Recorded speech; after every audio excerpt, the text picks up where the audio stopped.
Welcome to this exhibition game for the upcoming All-Expansion Sealed Collection Tournament on Cardinum.net. The tournament's going to start June 1st, and up until then, you can sign up. Links will be in the description. Both the players here are going to be playing according to that tournament format. This format allows you to play as either hero alignment or minion alignment. It has some guaranteed cross alignment matchups, same alignment matchups. You're going to see all kinds of different opponents. Beezer is playing as minion. Theo's playing as hero here on the bottom. But actually, we see in the chat that Theo's big surprise is he's playing Fallen Avatar. Fallen Wizards in this format do not have their own alignment. They must be slotted into one of these other two alignments with a couple extra requirements. So Fallen in general, probably not expected to be as viable as either single alignment, but it just depends on what kind of collection you get. And then since this is an exhibition game, it's just nice to show that this how this is a possibility and how that would work. So yeah, I am Theo. I'm one of the players here, but I'm going to be doing some commentary as though it were a live game for the most part. I might occasionally accidentally use my insider knowledge here, but let's see. So first draft picks: Eog versus Dogrib. Eog being a very strong 5 prowess diplomat.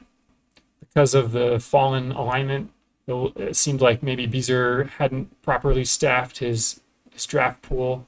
So any draft picks that conflict might be pretty devastating for him, but we'll see if that happens. Second draft pick from Beezer is Ponapar, another 5 prowess character. Meanwhile, Theo's been drafting some of the low mind minion characters right off the bat. The minion characters being the ones where they're going to conflict. So those are the higher priority for both players. Third draft pick from Theo, Thrall the Voice. That's a permanent event. As with any permanent event during the draft, that counts against your draft round. So Theo's giving up a chance to draft another character before Beezer in order to play that card, but he probably needs it to play the next pick that he was interested in, either a 6 mind character or maybe an agent.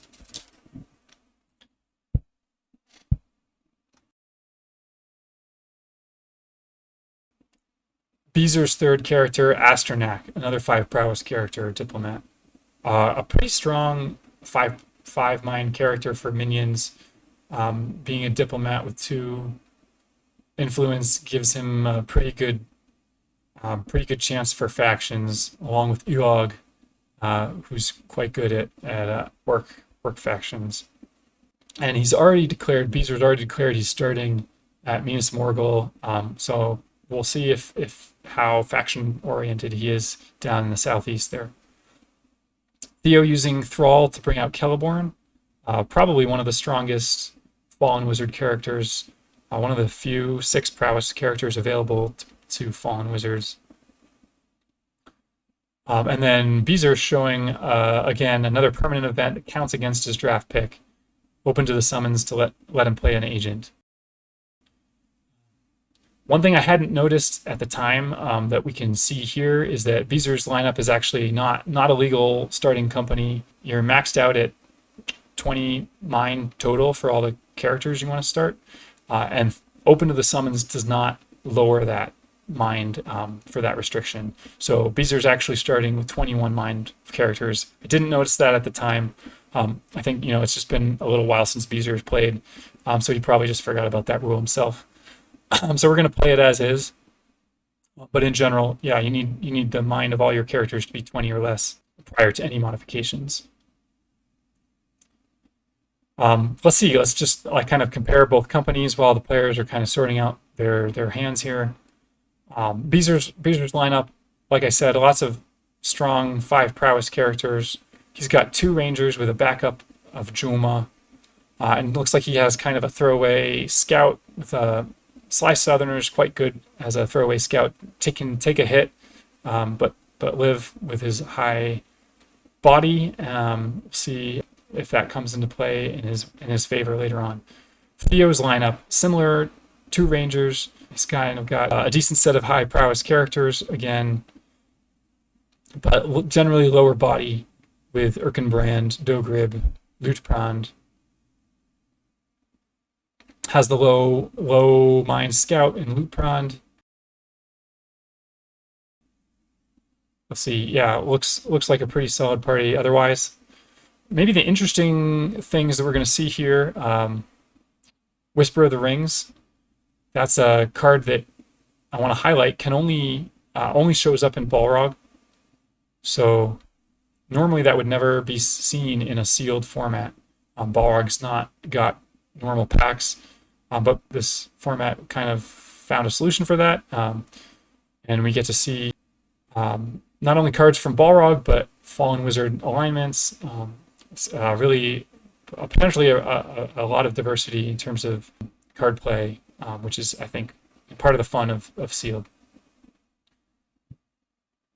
Theo's going first with the roll to win there. Stage resources, kind of interesting. Starting with a Thrall for Theo, but also Spells Born of the Discord, or whatever that card is called, lets his Fallen Wizard use magic. Potentially not useful till he gets his Fallen Wizard out. And since none of his starting characters had the ability to use magic, he might be having to throw a lot of magic cards in his deck away until he gets the Fallen Wizard out.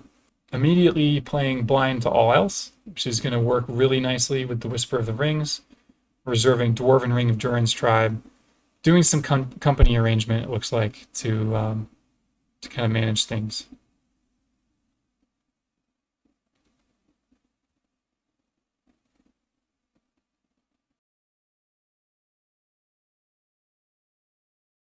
Let's see. So the card num interface, it arranges characters and sites in terms of these vertical locale columns.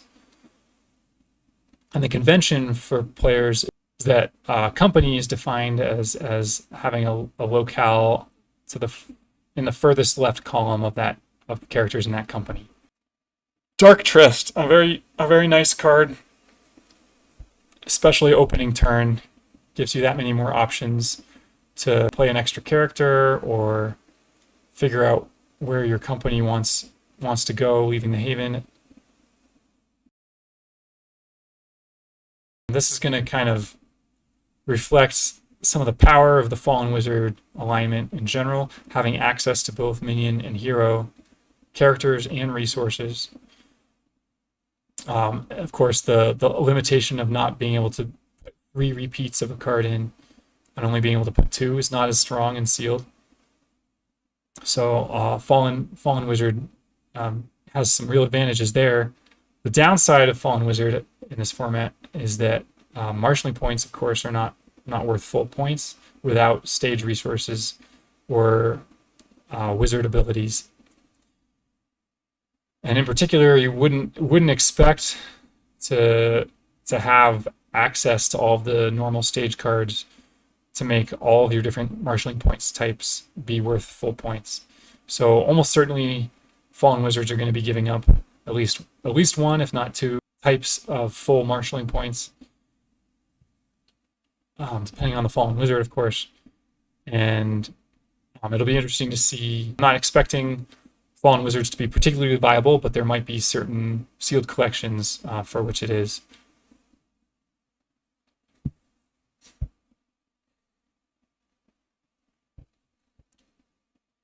Looks like Theo's kind of breaking into 2 companies. He did another, faux pas here, interrupting his company composition allocations with Dark Tryst resource played in the middle of those. But I think since it was me, actually I know, but the initial company composition is allowed prior to starting your first turn, and I think that's what his initial reorganizations were about. And in general, there is no effect on kind of the opponent from having done this out of order. So typically, given the card num interface is a little extra annoyance to manage, players tend to be flexible about this kind of thing when there was no kind of opponent interaction. Everything was just a matter of kind of manipulating the interface in the correct order. So, because Theo started his turn and clicked the start turn button and then organized the company, which he should have probably done before clicking the start turn button, it's not a big deal. And Beezer's not making any fuss about it at all.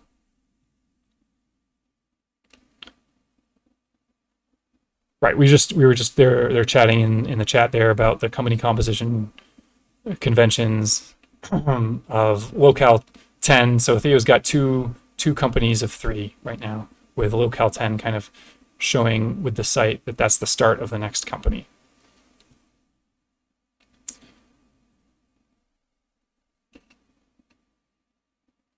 First company moving to Old Forest. Going to be Double Wilderness.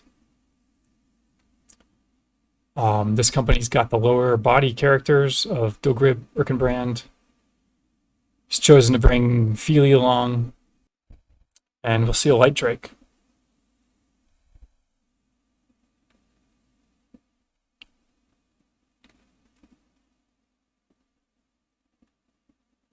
Light Drake almost certainly intended to either pull out some cancel cards or tap a couple characters. It's almost a giveaway marshalling point, but it's a really interesting decision in this format, I think.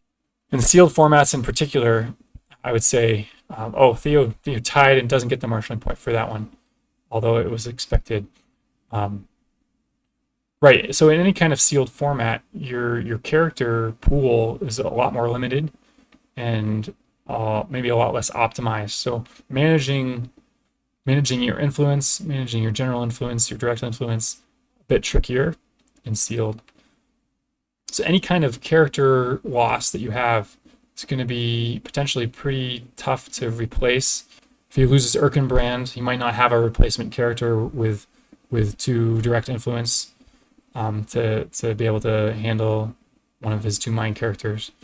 So in general, sometimes the stakes for this sealed format of losing a character are a bit higher, harder to replace the characters, and in terms of getting to the 25 marshalling point goal, maybe a bit tighter.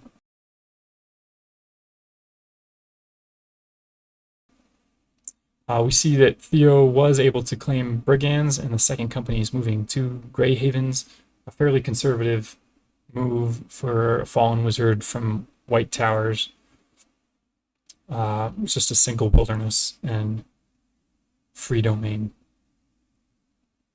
But I think so about these low prowess creatures. I think that makes a neat trade-off, a lot more pertinent trade-off for players to weigh in their minds in this format versus constructed, where you can include these low prowess creatures that you might not always include because your opponent is a lot less likely to have combat assistance to easily claim the marshalling point. And just that little bit of additional unlikelihood to claim that marshalling point means maybe it's worth giving them a kill marshalling point if it means tapping out their company, as was the case for that first company.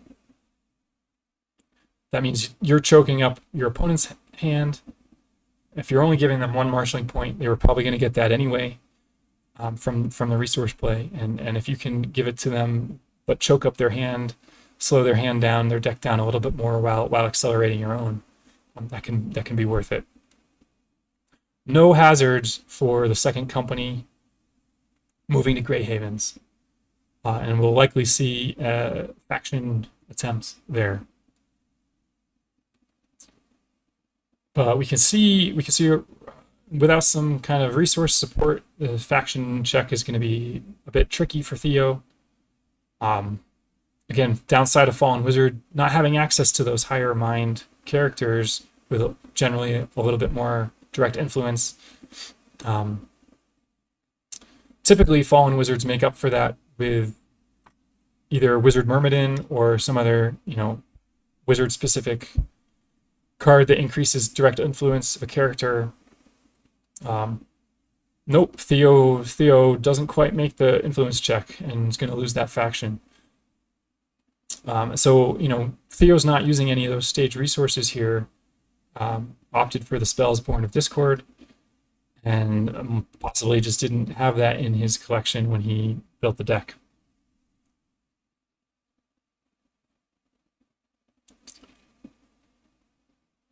That's going to be a tough turn to swallow for Theo, getting 0 marshalling points with 2 companies. I guess he got the 1 kill marshalling point, but 0 resource marshalling points on his first round with an otherwise seemingly pretty strong lineup. Did risk the double wilderness that turn. It's almost unavoidable coming out of White Towers. I guess I shouldn't say that. It is very avoidable coming out of White Towers, more so than it was coming out of Rivendell.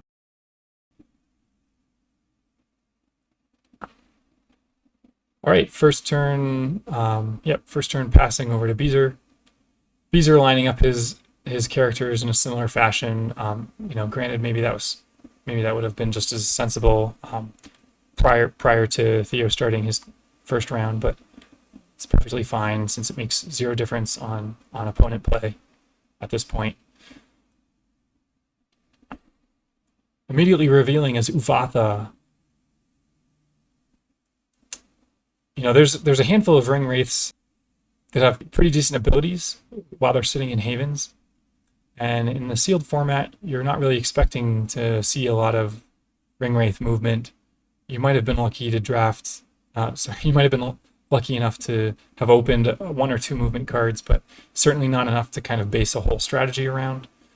So any kind of useful ability of the ring wraith in the haven can be very nice. Uvatha being able to return a resource from the discard, a resource event from the discard to the deck, not a bad one, and particularly in this format where combat assistance cards can be short relative to constructed.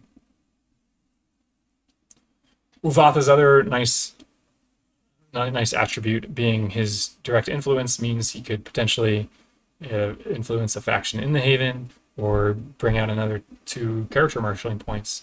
Another great asset for Uvatha.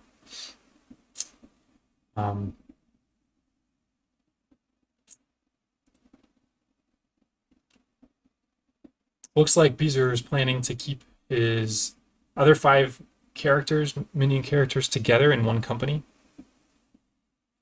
Interesting trade-off decision demonstrated between these 2 players. Theo splitting, Beezer keeping everybody together. I think because Fallen Wizards have access to both minion and hero resources, they potentially have access to twice as many combat assistant cards, which are otherwise in shorter supply than they would be in constructed, often seen in constructed. And that might be the difference that we're seeing here.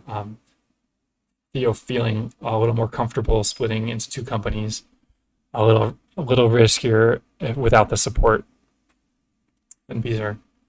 But on the other hand, it might be we saw some demonstrations that Beezer might have been fishing a little bit in his deck, so maybe he just doesn't have more than 1 marshalling point resource to play here, and figures might as well keep his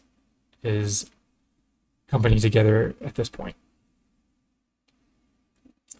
Beezer opting to tap his avatar to put 5 resources into the discard from the sideboard. This is one of the main benefits of an avatar, especially early in the game before you've gotten kind of support for them moving around on their own.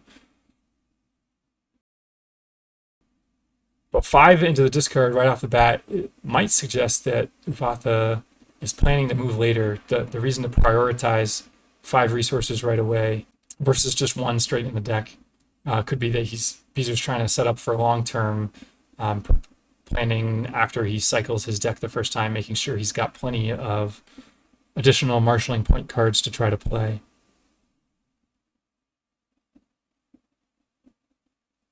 An interesting hazard from Theo, playing Great Secrets Buried there. What we can't see as viewers, the players have access to some of these cards having menus if you click on the card. And that menu probably brings up looking at the top 10 cards of one of the players' decks. And apparently only visible to that player. So I think Theo was thinking it wasn't working because he couldn't see the 10 face down cards, but I think Beezer was actually able to see those cards and pick one out. Great Secrets Buried there reserves an item card and makes it only playable at Underdeeps. We're going to see that's a little gold ring being reserved, a basic ring item. And that means, I believe that means that Beezer is only able to play that now at the Gem Deeps or the Pukul Deeps under Glittering Caves and Dunharrow. And both of those are a little bit nastier automatic attacks and allow kind of both Ruins and Layers and Shadowhold creatures to be played as non-detainment either on the site or like on guard or as the second auto. So it might be a bit more dangerous for Beezer to go down there, and we'll see if he feels like it's worth it. Given that he's tapped to discard 5 cards, my guess is he'll probably not bother going down there if he had plenty of additional marshalling points in his sideboard ready to come into his deck when he cycles.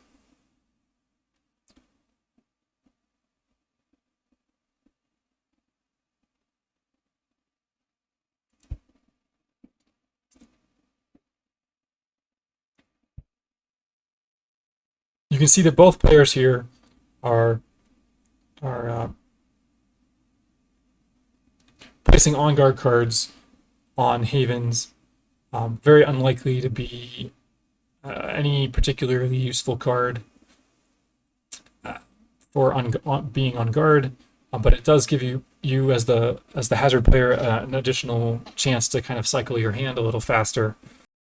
There's no requirement that be a revealable on guard card to place it.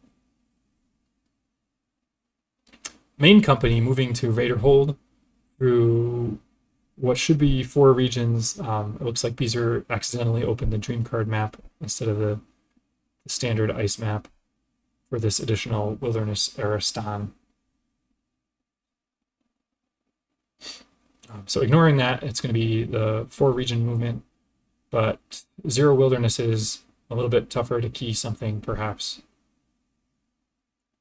A very nice conservative start for Beezer. One of the other interesting decision-making things we talked about, creatures, low prowess creatures that weighing the cost of potentially giving a marshalling point with tapping characters out and slowing a company down for a turn, potentially wounding or killing, but risking that marshalling point. I think that's a lot more interesting question in this sealed format, but also in general when playing a creature against minion, because there are some regions and site types for which the creature automatically becomes detainment. There's this interesting trade-off between saving a creature in the hopes that, if it's keyable to one of those things, but also something that would make it non-detainment, whether you should save it to try to actually score a kill versus trying to tap out a company. It looks like Theo has opted for saving his hazards for the time being.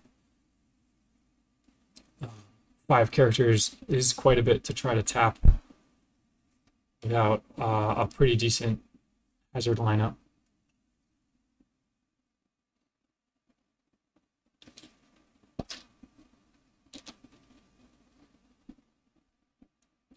Detainment, automatic attack at the site. Just to review, for newer players, detainment means you can't be wounded. No characters can be wounded by it. It also means you can't defeat the attack, although for automatic attacks that rarely matters. because you can't be wounded, there's no reason not to have each character stay untapped. So Beezer's not explicitly saying these are staying untapped, but it's generally assumed there's no reason to tap against such an attack, to choose to tap against such an attack, to suffer the -3 penalty to prowess in order to try to stay untapped. Beezer's going to have 3 characters untapped at the end of that. Plenty to play everything he wants, I'm sure. We're going to see a 1 marshalling point major item mechanical bow. Also gives +2 prowess. So yeah, developing the strength in the company, perhaps setting up for long term after he deck cycles, being able to go after some riskier marshalling points with the 5 that he put in with his avatar during the organization phase into this discard.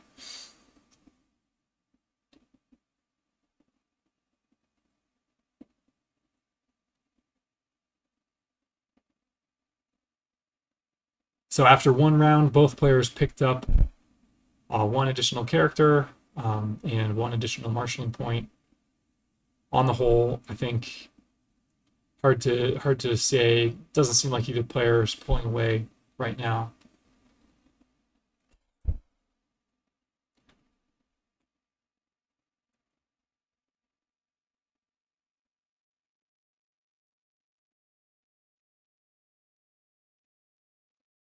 No better use. That's an interesting card. Often haven't seen that in Constructed. Allows you to take a character prisoner when you would otherwise make a body check in company versus company combat. Eventually, you can throw them to Shelob for marshalling points claimed. Although Fallen Wizard, I think, has no way to get more than 1 marshalling point from that. On the other hand, it's still a very powerful card to essentially not have to make a body check against an opponent's character. So it'll be interesting to see. It's a great deterrent from perhaps entering company versus company for Beezer in general. Although he's saying it might be fun just to see how that works. But it might be a neat deterrent to try to, on a character as strong as Celeborn. It's likely that Celeborn would still be fine, even tapping to take a character prisoner in the resulting combat. A bit riskier move from the second company this round, moving up into Gundabad in the north. It doesn't get much riskier than that for hero resource play.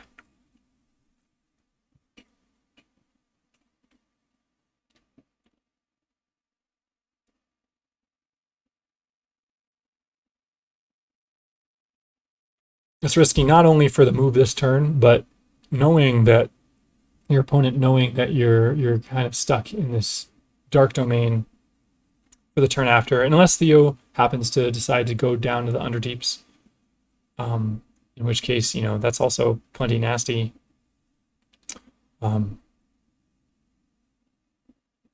Initial ghosts canceled with crept along cleverly.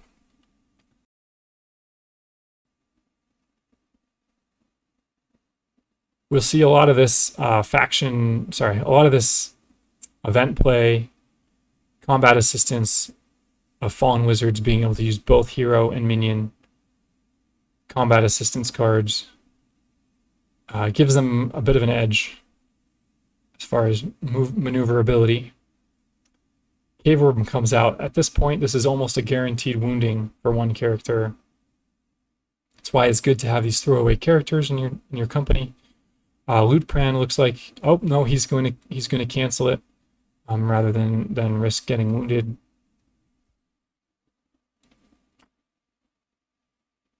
And a third creature of Barrow White, that's going to be all the hazards for that company.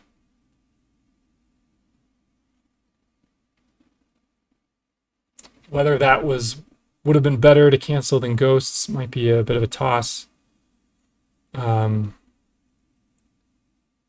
I think on the whole, he's got a better chance of claiming the marshalling point for this Barrow White with Celeborn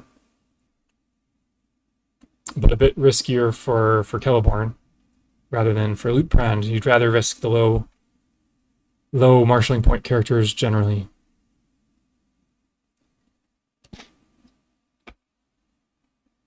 Especially with Celeborn, you know, he's got 2 permanent events going into this character already.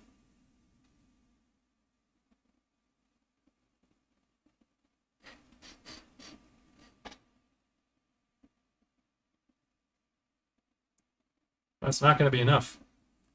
Celeborn's wounded. Body check is not enough. So Celeborn survives to see another day. And no marshalling point claimed. But at this point, it looks like Theo is going to have a character free to face the automatic attack at Gundabad, potentially play a resource. Elrohir here is going to have a +1 prowess bonus against the orc, so it's not even a bad chance there. Does have Celeborn wounded.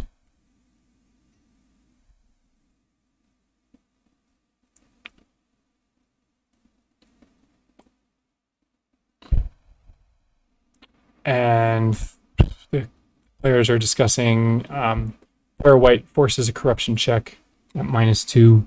So even Celeborn with no items is going to have to make a corruption check when he gets wounded. Lots of neat utility cards coming into play from Theo. Dark Tress, Smoke Rings. Ones that are standard in almost every constructed deck for their respective alignments.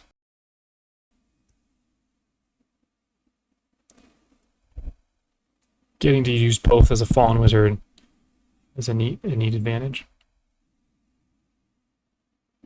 Did I say I like Fallen Wizards? Maybe I don't need to say that. All right, Theo taking 1 resource from the sideboard to the top of the play deck. In general, again for new players, when you manipulate a card, it's called manipulating a card. When you move a card from one zone or place to another, when it's not in play, in general, you don't have to reveal the card entirely. If it specifies the card must be a resource or a hazard, you do have to verify that it is a resource or hazard. So that's what card num displays.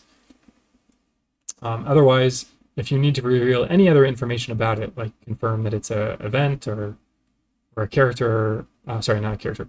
You have to confirm it's an event or has some particular attribute, then you have to reveal the entire card. Old Forest, Goldberry. On Feely, that's an interesting choice. Perhaps Feely's got the highest body in the group. Also, Goldberry's cancel ability might be most useful with the lower prowess characters, such as Feely. Maybe he's just planning to leave Feely in a haven and run around, reserve that ally marshalling point. Over at Gundabad, canceled. Oh no, didn't cancel the attack. Under his blow to guarantee auto pass. For Elrohir, Lootbrand passed his. Beezer deciding to go for Lootbrand wounding rather than a second Celeborn kill, second Celeborn wound. An interesting decision to try to maybe stifle the play of these two company speed rather than trying to go necessarily for kill points right off the bat. Sorry, not kill points. Trying to go for eliminating characters right off the bat from Beezer. Elrohir picking up a Sword Gondolin, similar to the Mechanical Bow. This is a great developmental strategy card for later in the game, making your company stronger, able to better handle playing stuff later.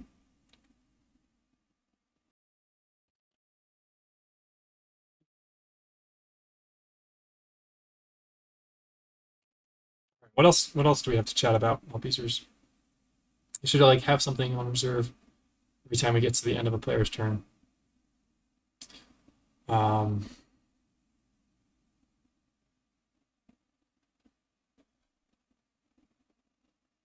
nothing really here. Looks like he's keeping the one company together again, moving to Burwidu.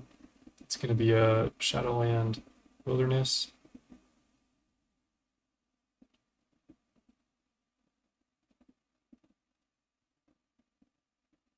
We could talk about the difference between minions and heroes some more. That's always interesting. Minions, of course, having lots of stuff become a detainment automatically means they can kind of move around without fear of character elimination,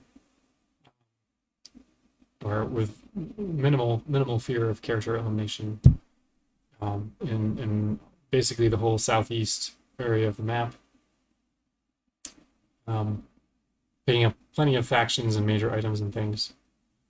Not totally without risk, but far less risk than, you know, moving out of Rivendell first turn with double wilderness. On the other hand, minion items tend to be not worth quite as much marshalling points. Factions tend to be a little bit harder to bring out, not worth as much marshalling points. So there's an interesting speed trade-off versus reliability trade-off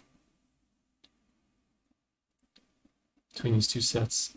Theo showing a very neat, powerful combo here. Redoubled force to boost the automatic attack, followed by Tidings of the Bold Spies. Faces the automatic attack immediately, but Beezer answers with an Orc Quarrels, saving probably 4 of his party members from potentially 3 or 4 of his party members from being wounded there.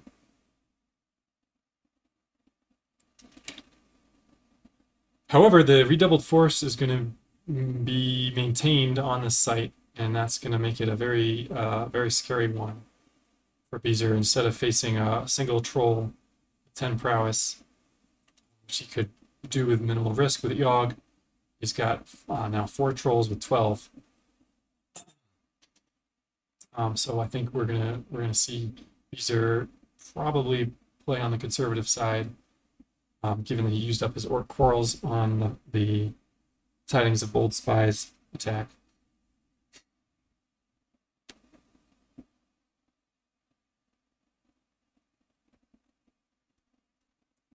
Stench of Mordor as the second hazard, or I guess third hazard for that company, third and final hazard for that company, forces any company in a dark domain to have to tap a character during the organization phase.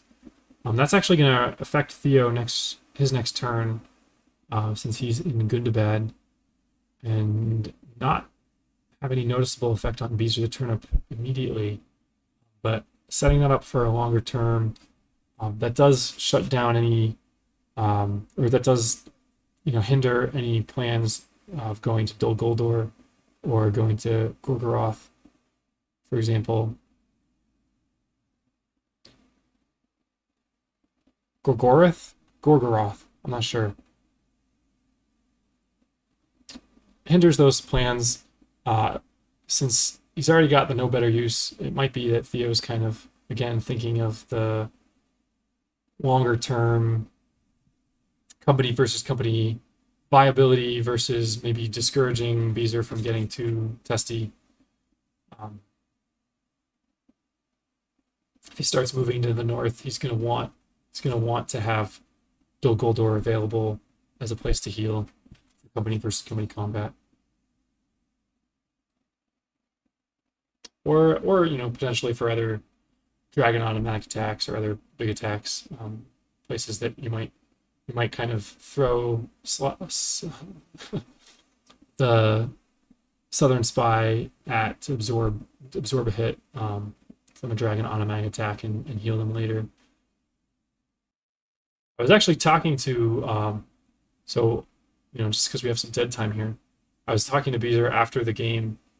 He did actually manage to pull a complete leadership bonus faction set playable at Gorgoroth in his collection, and I think that might have been what he ended up putting into the discard there, was setting that up for after the cycle, once he gets another character in play at Barad-dûr. another leader in play at Bardoor. The odds of that happening in this format of getting a complete faction set are not very high. But it looks like maybe the Stench of Mortar would have shut that down if he had ever gotten around into that. We'll see that does not occur.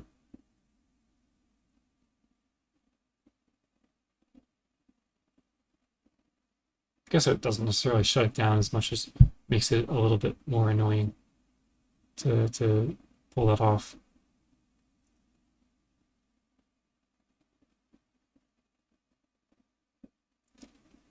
Theo transferring his Sword of Gondolin over to Kelborn, likely to protect this wounded, this main character being wounded.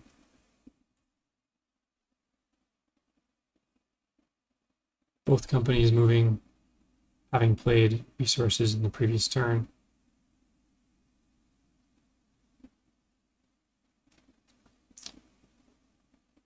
And a little bit of company management. Theo bringing out Eorth back at Haven. Or Minster, I suppose. But, it's going to be at Isengard.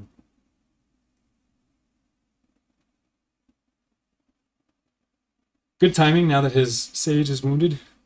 Starting Sage is wounded. Nice lucky draw that was.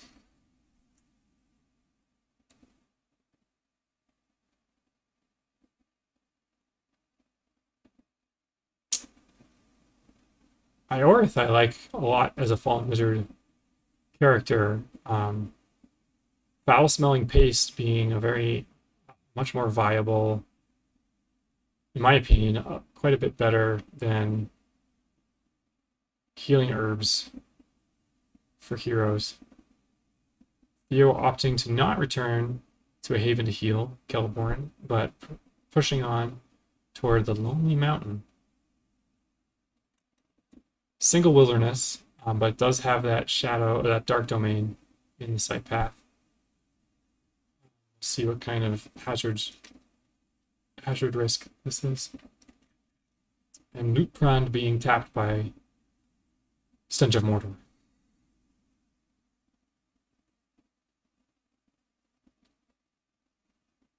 These are showing a very common hazard approach for handling hero alignment, just throwing down corruption cards. But in fact, you are not allowed to play more than one corruption card on a character per turn.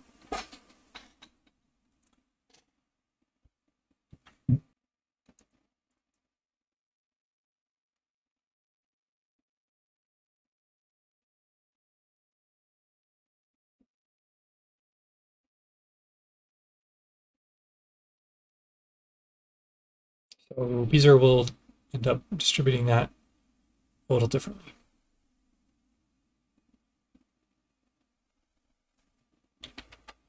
Have anything else in my notes about things to talk about?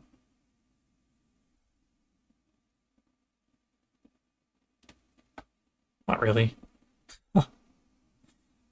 We're 45 minutes in here, and might be a slow next hour.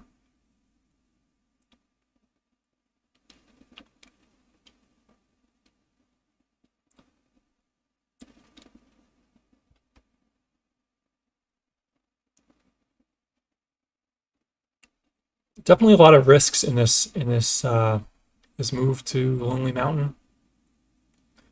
Of course, you know, having a dragon automatic attack of 14 prowess is a little tricky to deal with. My guess is Theo has something to handle that. But if anything else kind of crops up, you know, Tidings of Bold Spies would be an easy example that might be a little harder to handle, especially with Lootbrand tapped.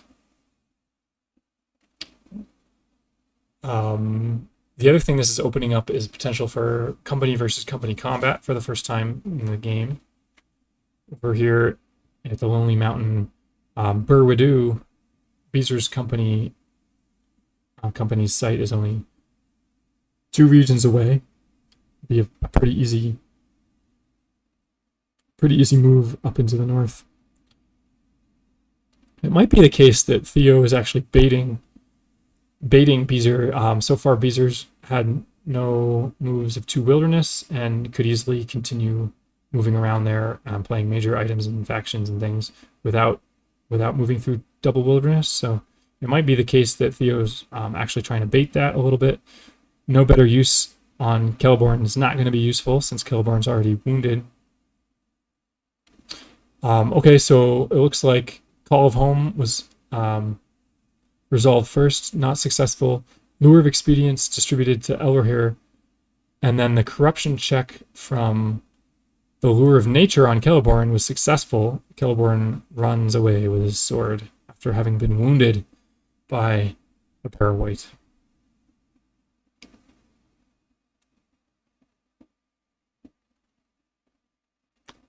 For whatever reason, it always feels like corruption checks tend to go awry more than prowess combat checks. I know that you always have the body check following, almost always have a body check following a failed prowess check, and maybe that contributes to the greater feeling of safety there. But I feel like just statistically, it always seems like corruption checks go awry a lot more. The strongest character on the board, and then I guess not counting Uvatha, gone in this move to Lonely Mountain. Also undoes the 2 marshalling point, or potentially 2 marshalling point item being picked up the previous turn. The move to Barrow Downs, a very conservative move through a single wilderness. Beezer's going to have nothing to really show for that. That group will likely be able to pick up a major item very easily.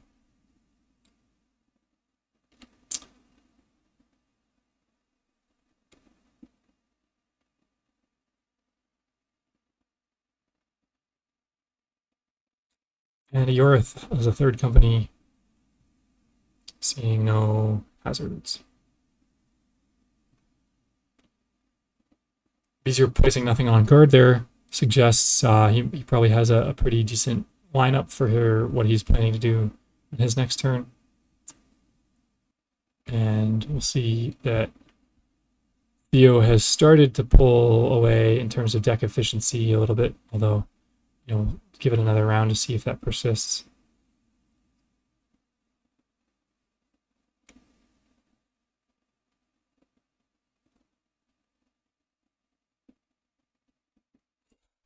Jogrib with the support of Goldberry and Feely, automatically passing the automatic attack. Birkenbrand picking up another Sword of Gondolin. Very nice card, especially for Fallen Alatar.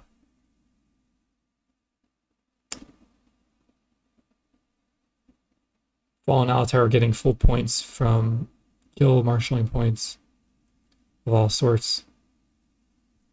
Over at the Lonely Mountain, Smog seems to not be at home. Elrohir is going to be able to walk in, pick whatever he wants out of the horde. It's going to be a minion necklace of Jurian. The Lure of Expedience is going to kick in, forcing a corruption check.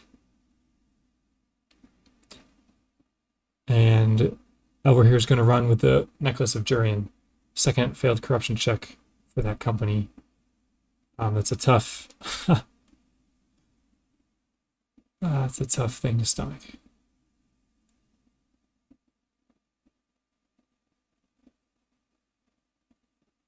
All right, end of Theo's third turn. He lost 2 characters, 2 of his strongest characters. Has been cycling well, but we'll see if that can persist with these weaker companies. With his second company so weakened.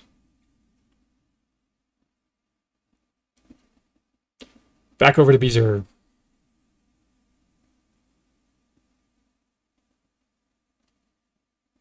Sharing that he was planning on attacking, but now there's nobody left to kill except Lootprand, and it just doesn't seem worth it. Yeah, one thing to highlight about this sealed sealed formats, like I was saying, you often have a much more limited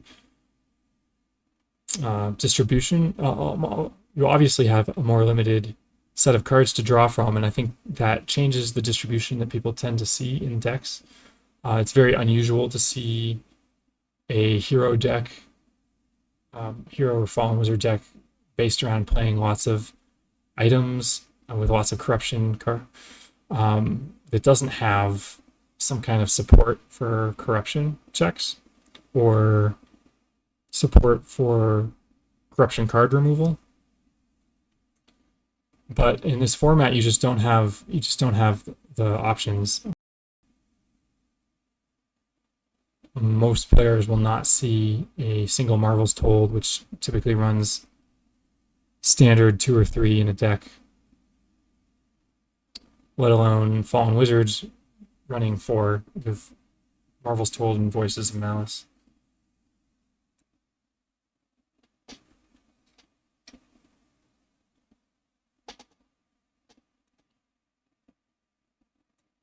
Another good card for corruption being a friend or 3. Some decks, not uncommon to see 3 of those in a lot of decks. But again, I think a friend or 3 is a booster only common from the Wizards, and you're just not likely to see more than even one of them.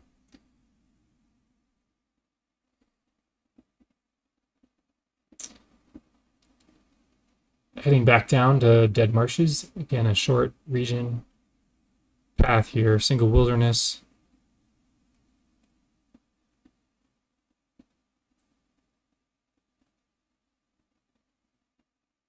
Giving up on the troll automatic attack. That's okay. He's got plenty of places to play major items that are not troll or orc in the south.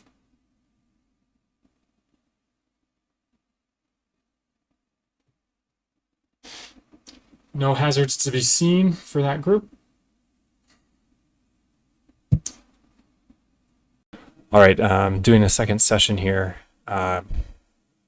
Brain got pretty tired carrying out the one-sided conversation. So jumping back into this, let's see, we're ending Theo's third turn, having lost his 2 biggest characters.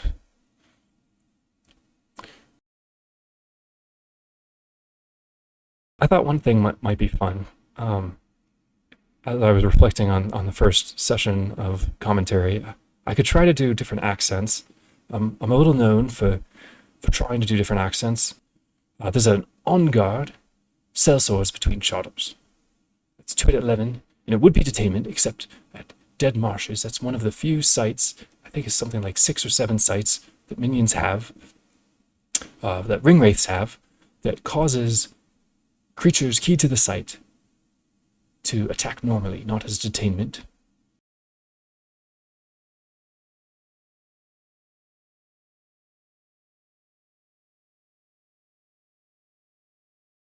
But if I happen to stumble upon one of your accents, an accent that seems similar to something that you know or might apply to the region where you're from, I mean no offense by it.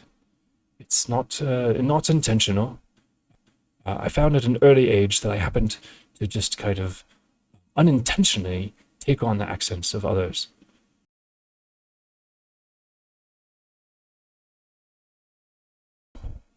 And just to review the rules, which the players are discussing right now, the ruling is that an on-guard creature must be revealed before an automatic attack is faced. However, the creature itself is not faced until after the automatic attack. So Beezer must first face the 2 strikes at 8 and then face the 2 strikes at 11 from the sellswords. This is in contrast with agent attacks, which need not be revealed before the automatic attack. In fact, they must be revealed following automatic attacks. So first automatic attack, 2 at 8. Beezer is tapping out Ponopar, and it looks like Joma will be tapping for this automatic attack. Joma ties, but it is close call for the ranger duo.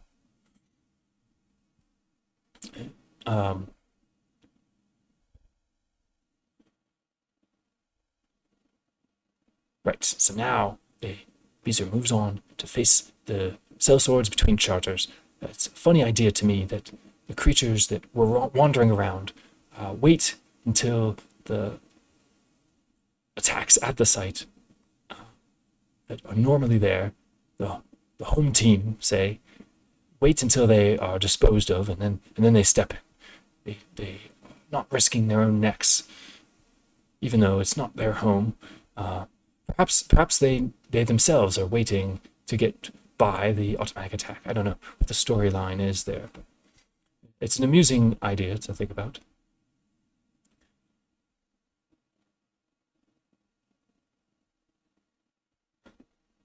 Alright. The two sellswords, the duo, have both been defeated, and that creature is itself defeated. For a minion,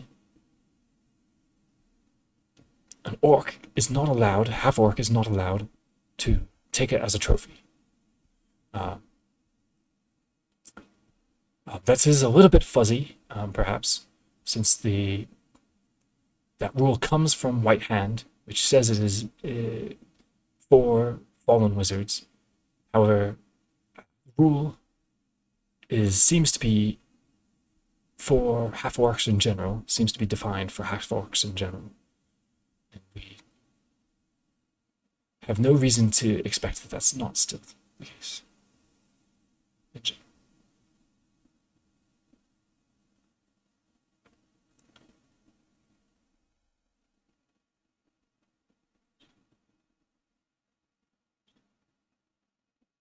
Apparently half-orcs are not bloodthirsty enough to haul around bits of their defeated enemies.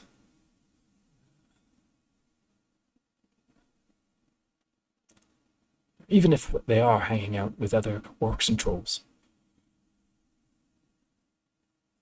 The implications of that are rather odd. For example, our players may only use orc and troll characters, and they may use half-orcs, as far as I know. Half-orcs are the only creatures that Balrog players would have that could not take trophies.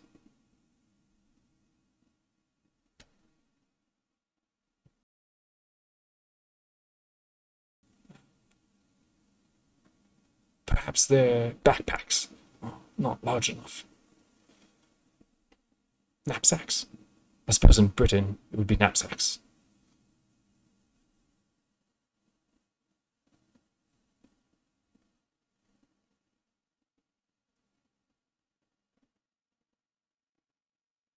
So these players are playing with half-orcs not being able to take trophies.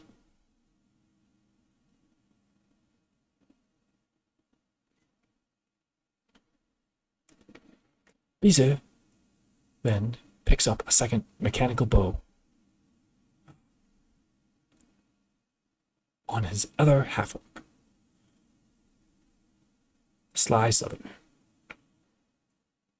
Beezer is now up to 2 item marshalling points, and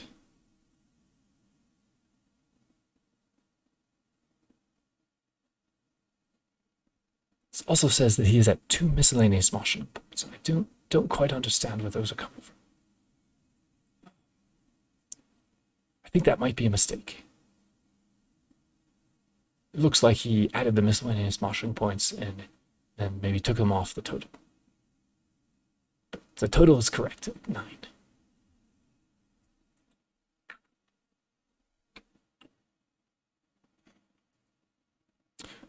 Beezer's commenting on a state that often affects sealed decks, which is that finding marshalling point items that are at least somewhat useful in progressing to harder challenges later in the game, perhaps sideboarding and some additional marshalling points later. Finding items that are useful for that purpose is not necessarily easy. There's a very limited pool, particularly for minions.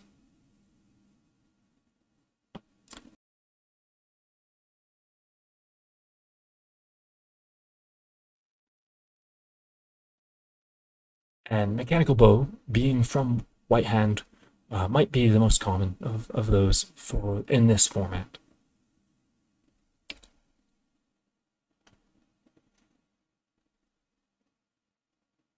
Pack distribution for this format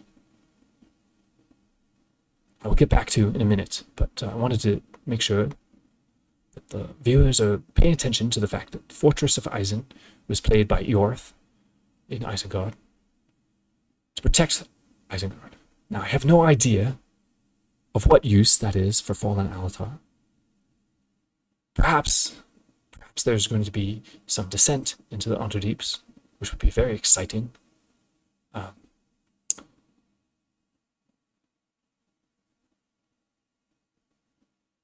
we shall see. Navido Smod coming out. Smooth.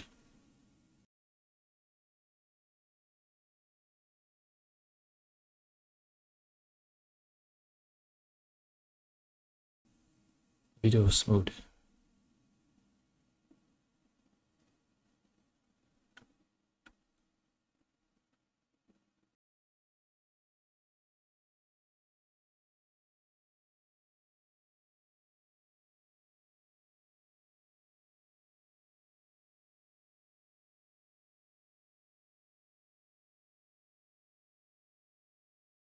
So we try to switch accents.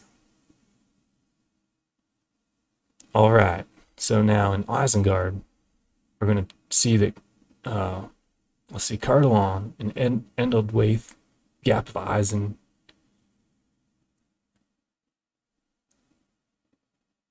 This first company, being the only remaining viable company for Theo, is going to be returning to Isengard.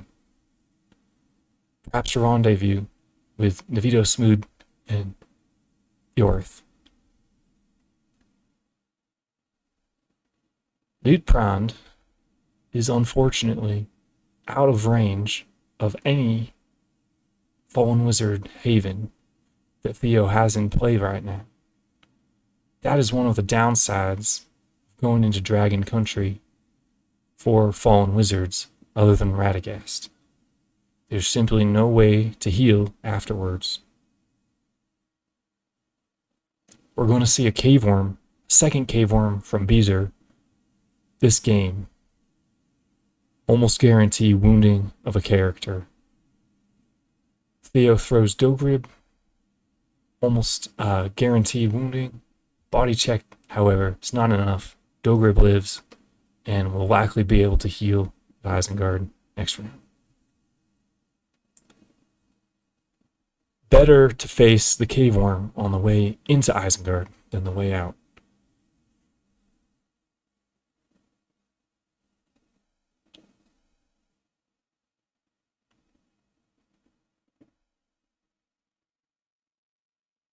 This might indicate that Beezer is trying to cycle his hand faster, still searching for better Marshland Point resources.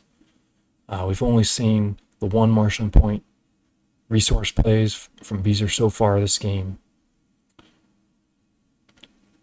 A very nice Brigand's follow-up, with Feely being the weaker character. Brigand's only requires one character to be wounded in order to discard an item. And Feely has a not insignificant chance of being wounded by that attack. Theo, however, has the Orc Quarrels to cancel it. Again, seeing the power of the Fallen Wizard for having more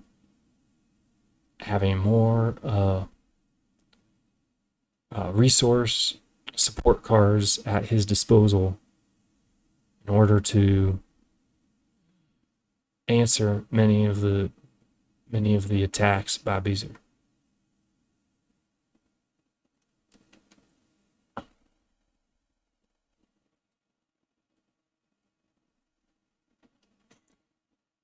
What we can't see is Beezer's hand right now. We don't know if he actually might have had other creatures that he might have played but didn't want canceled by Goldberry, for example.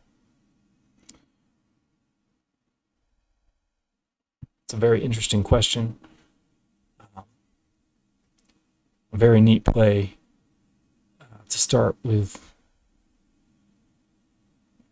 Loot Brand is apparently moving to Eagle's Eyrie.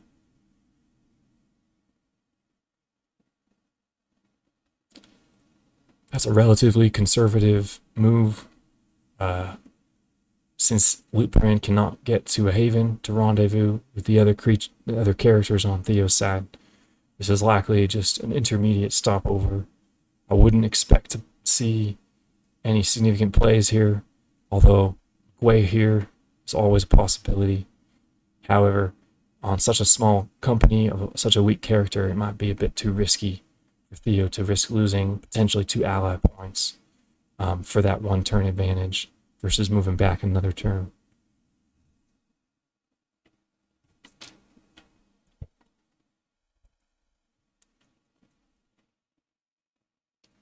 On the other hand, if Loot Brand can have a couple other things to do in that area without moving through, for example, Wilderness again, then let's see. If we look at our maps, there isn't too much Theo could do from Eagle's Eyrie without being endangering.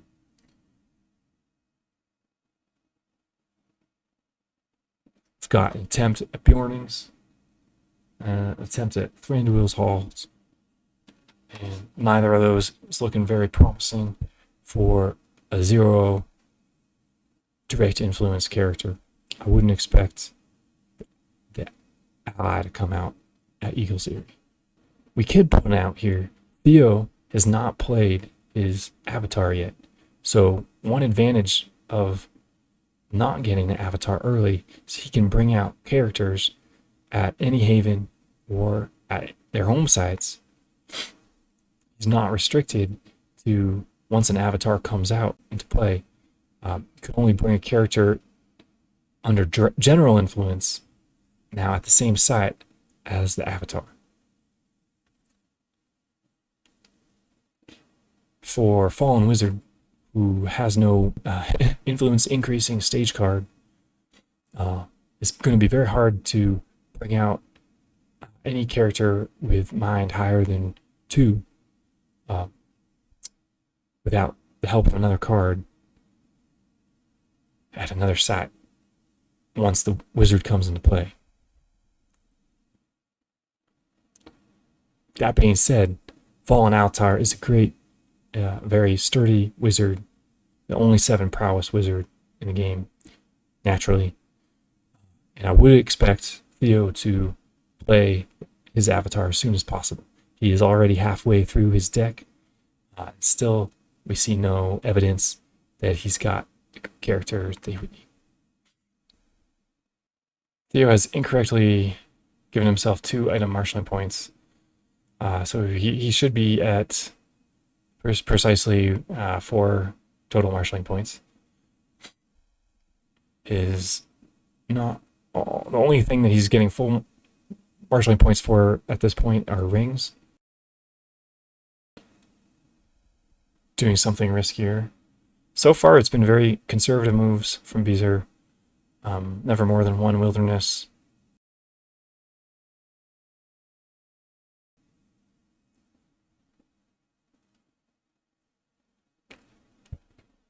This isn't going to be much riskier. Simply 2 wilderness and I guess we are going to see some ocean there.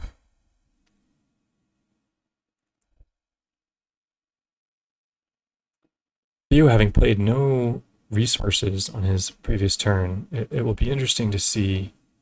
It'll be interesting to see what kind of hand distribution he had to take advantage of this move. I wonder on Beezer's part if this was very deliberate to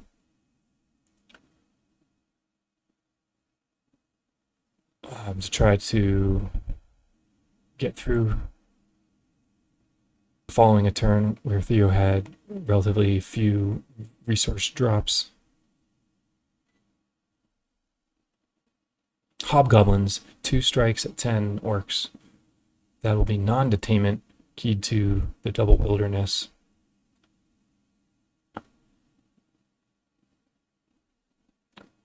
And we will again see Beezer choose Duoma to one of his weaker characters to be at the forefront of the defense for the team.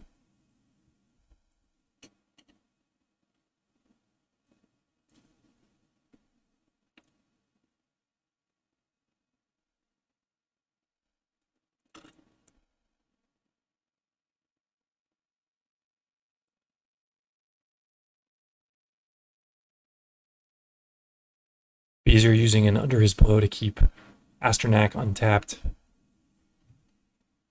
That seems a bit confusing of a play to me. It might be the case that he's trying to keep his 3 strongest characters untapped for the auto. Equally worthwhile might have been to tap out the Sly Southerner to assist instead of using under his blow.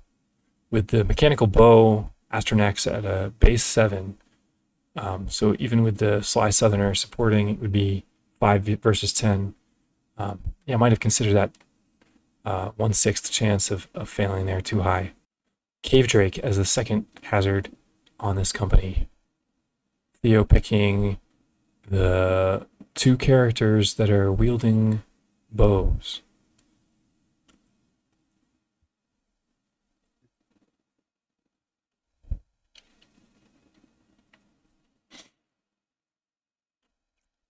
One of the interesting things about items that are combat assistive items is that not only do they help the character that they're on, but if you do happen to be overwhelmed by some crazy attack,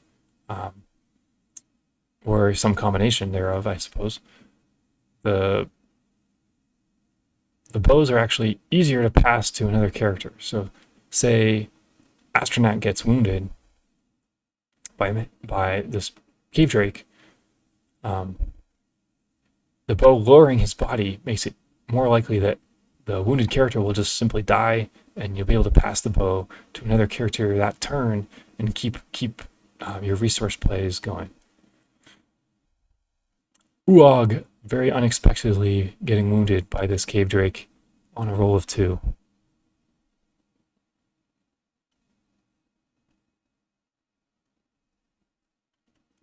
Theo getting confused about which character was the one facing that strike, since Beezer tapped both characters. He tapped Astronac early there.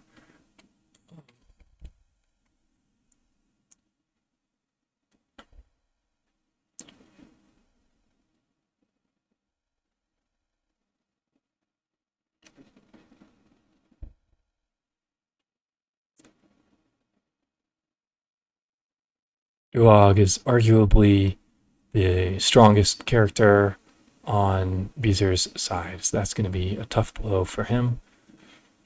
After we saw the downfall of Kelborn, it'll be interesting to see where this goes. Lawless Men as the 3rd hazard creature attack on this company.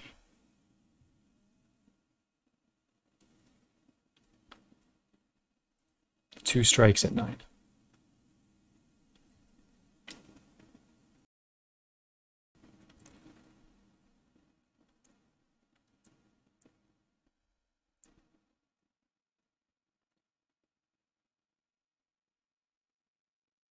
And at this point, Beezer is choosing to tap his last remaining character, Bonapar.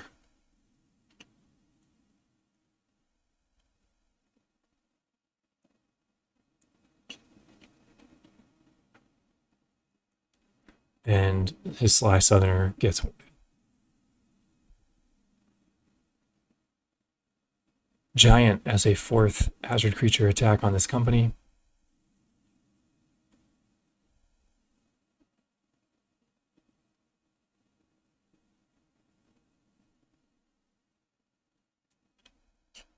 Theo choosing as the target of the 1 strike at 13.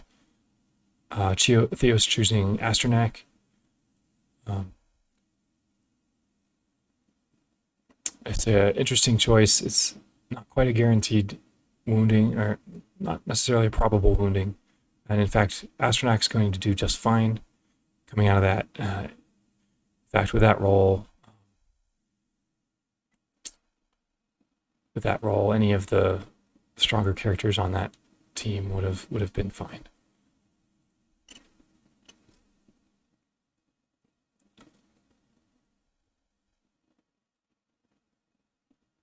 Yeah, interesting to see the character choices that both players are doing thus far. They seem to be opting to hit more, try to wound more different characters, or nullify more different characters than ones already wounded.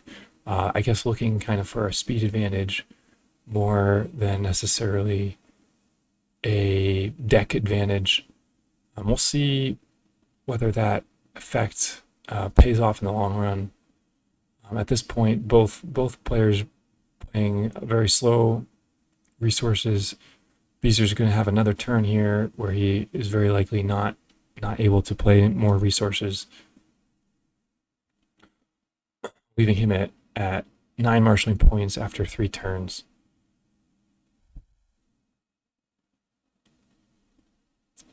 Theo played Smog Hunt on Uvatha's movement hazard phase. Although it does not have any effect that we can see on this company, he is allowed to play it as a long event.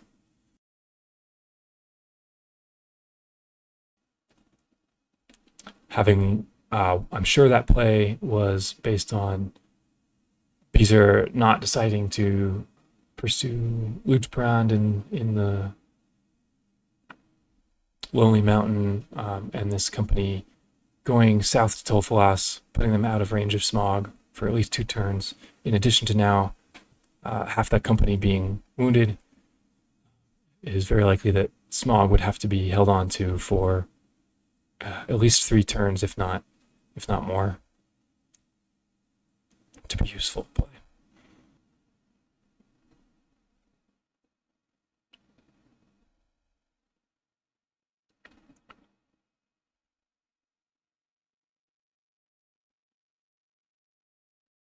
All right.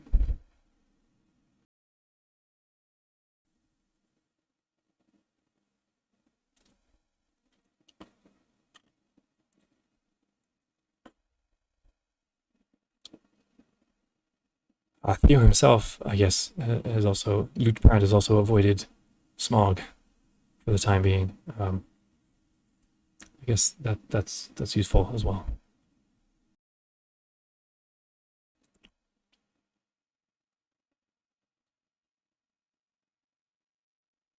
They're doing some company manipulation.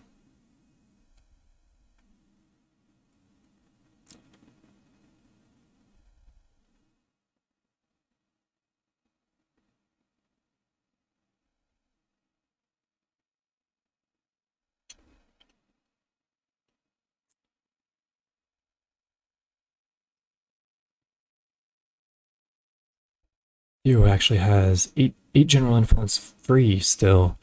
He could bring out another character here if he has one in his hand. Most of the time, players tend to try to leave. Most of the time, wizard players try to leave 4, 5, or 6 general influence free at all times as a preventative measure against cards like Call of Home, Muster Disperses, etc. Particularly after playing a ally card.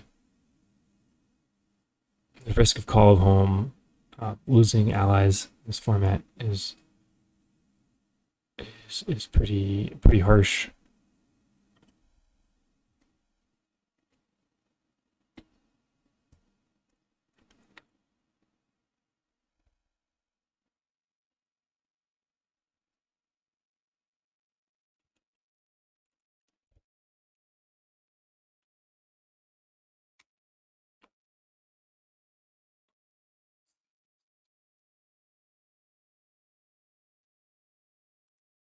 There we go. That's a little clearer. Why I didn't do that before. sorry, my own view of the game is a lot better quality now. Like maximized the screen instead of full screened it. Right. Theo's company of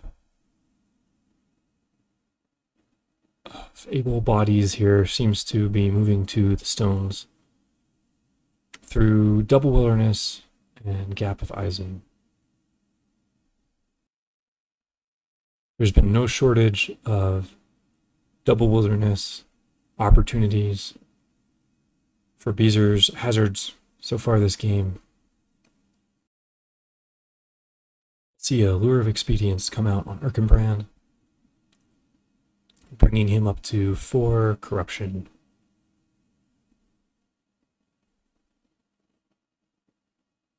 Power built by waiting, which allows the player to kind of store an extra hazard limit.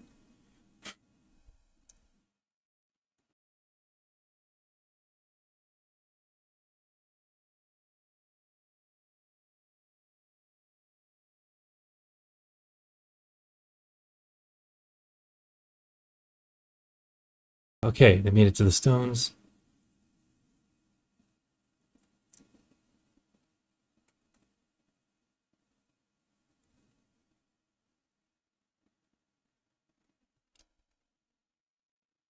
Lutebrand moving back to Isengard.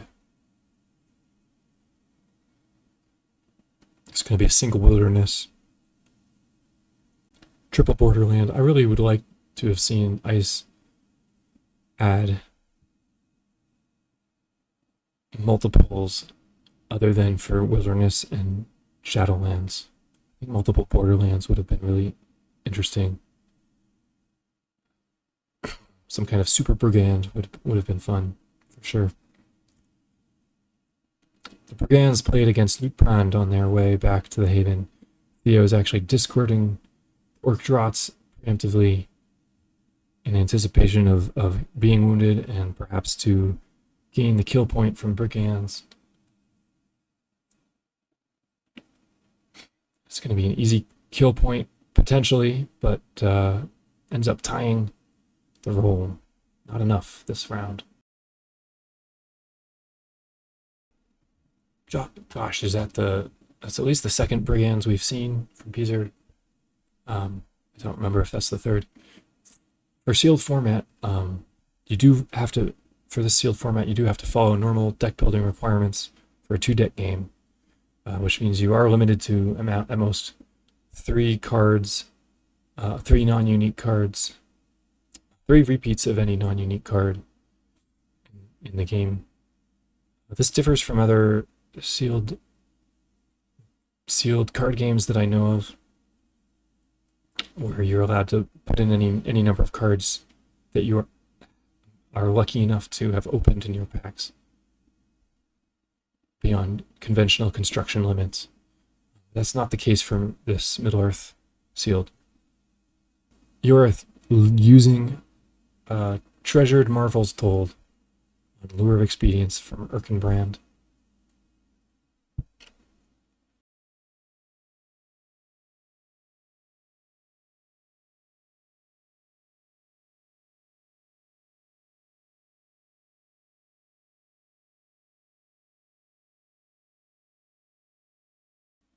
Theo is now debating which of his characters will be facing the auto. Erkenbrand is a given.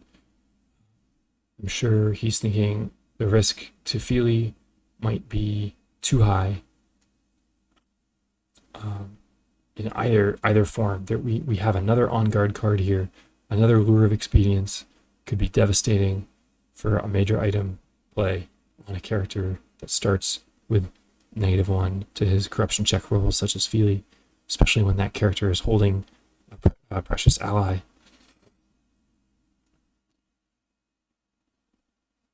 Right, and so Theo is opting for the second character to be Nevito on the auto attack. Nevito gets wounded from that.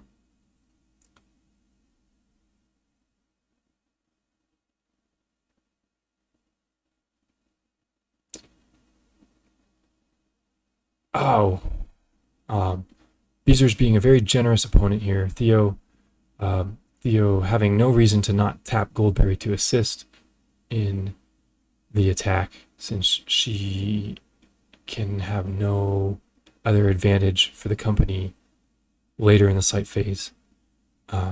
Beezer allowing him to retroactively have done that.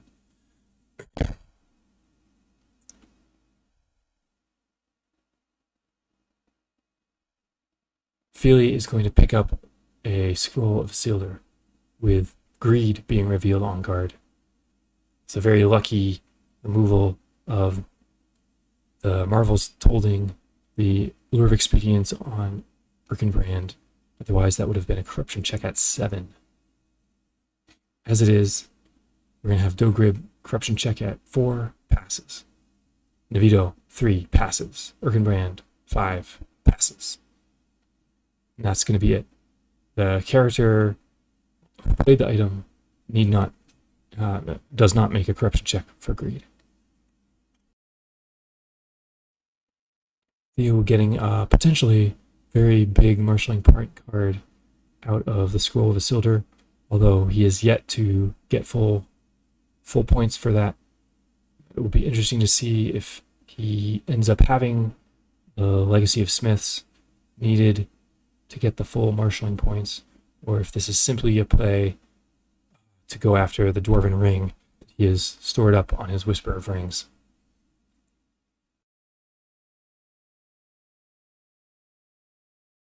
Now, Beezer is asking about whether he could try to influence the Scroll of Isildur away.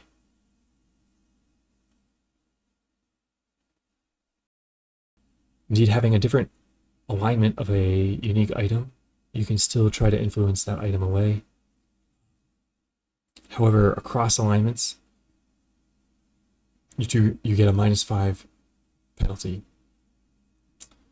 I suppose it's not really cross alignment. It's going from a minion to a wizard. There's a -5 penalty to the attempt.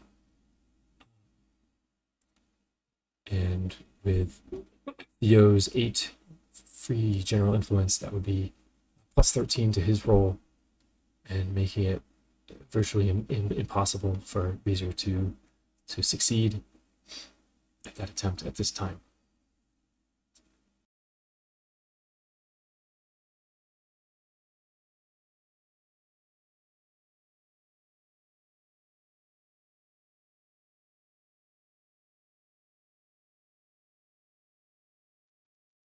Theo is going to have the hazard limit to be able to sideboard in a hazard.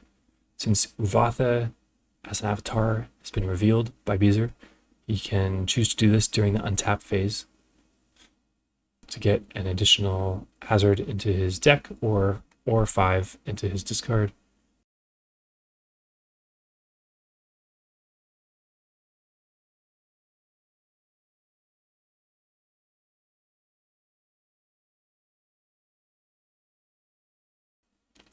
Beezer is going to take off here, so we will reconvene in a moment as I magically stitch recording files together.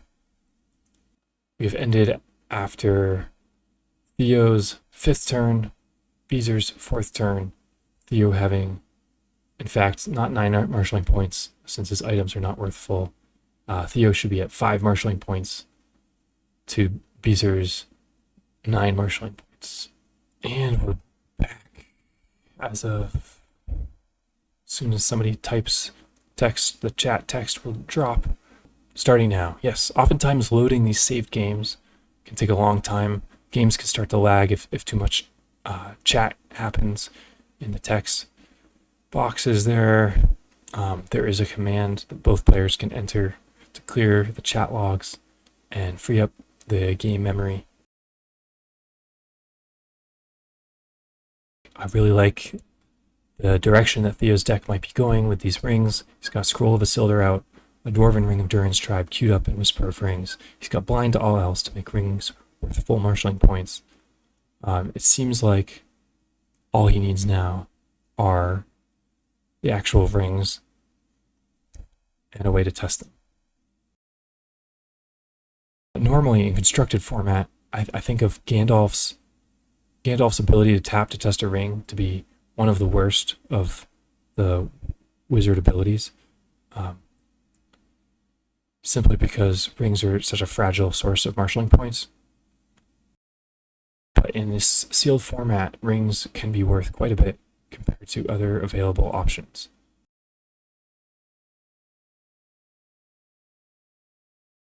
Beezer using Uvatha to take a resource from the discard back into the play deck has to be an event. So because there's some aspect of the card in addition to what type of card it is, whether it's a hazard or a resource card, he's required by Council of Lorien tournament rules to reveal the card entirely. The command /tall will toggle on a tell-all mode that shows cards being moved, the attributes of cards being moved.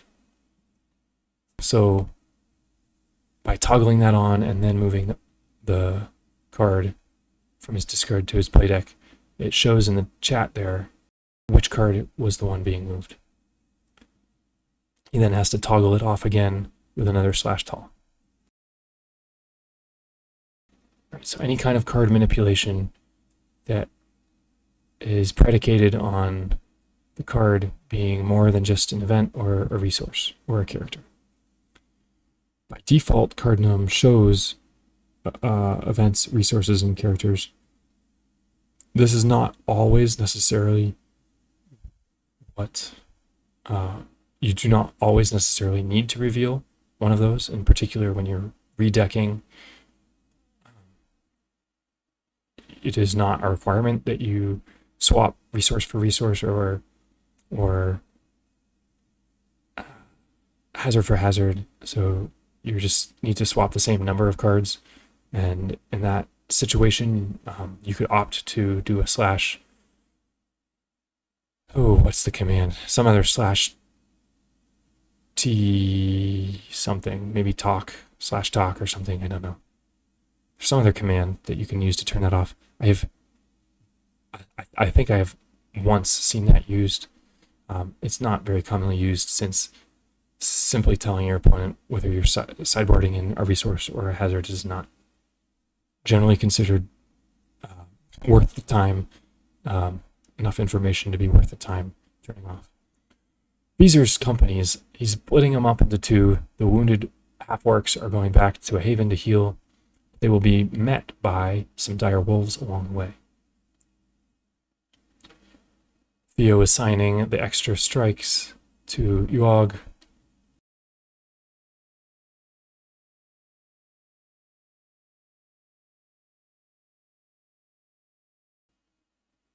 Dire wolves normally being 4 at 8.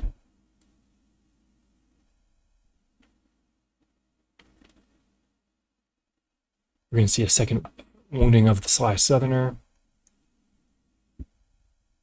Body check is essentially at 8, even though it would officially be +1 to the roll. But the math is equivalent.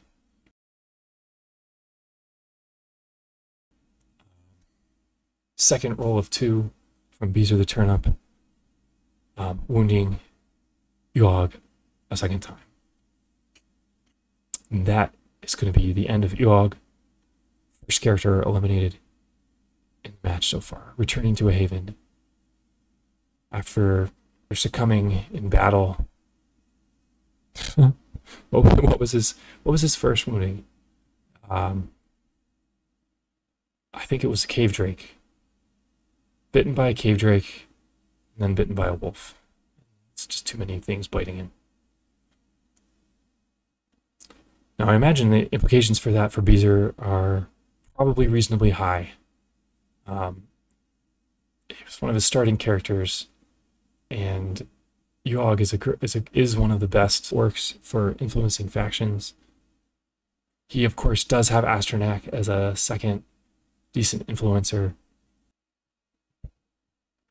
and that's going to be the hazard limit for that company since Theo halved.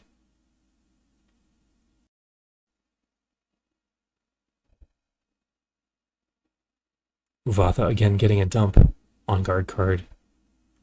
Theo to cycle. And the second company is going to be moving to Lond Galen. Lond Galen being a site to pick up rings for minions. Site path does not seem too treacherous here. Double ocean, single wilderness again. Looking at the difference between a single wilderness and a double wilderness in terms of threat to the company, in some ways it's not a lot riskier for double wilderness. In fact,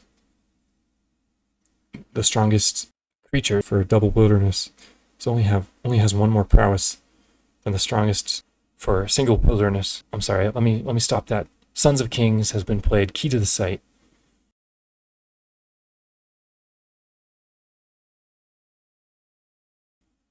This is a very powerful creature. 3 strikes at 10. Ponopar rolling a 2, and again having a very unexpected wound.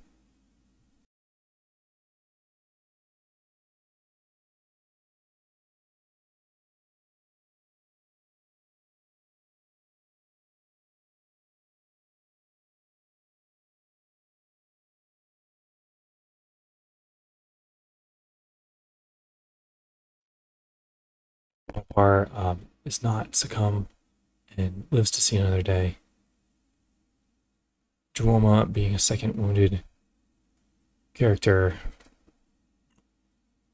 will lose the body check, be eliminated.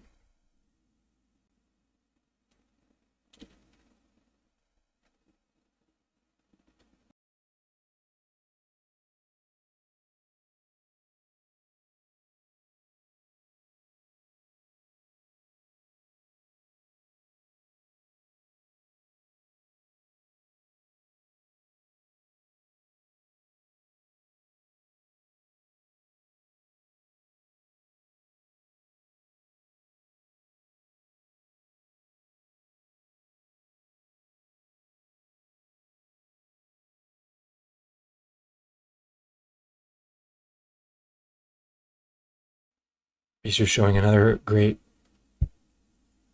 blow turned to keep a character untapped.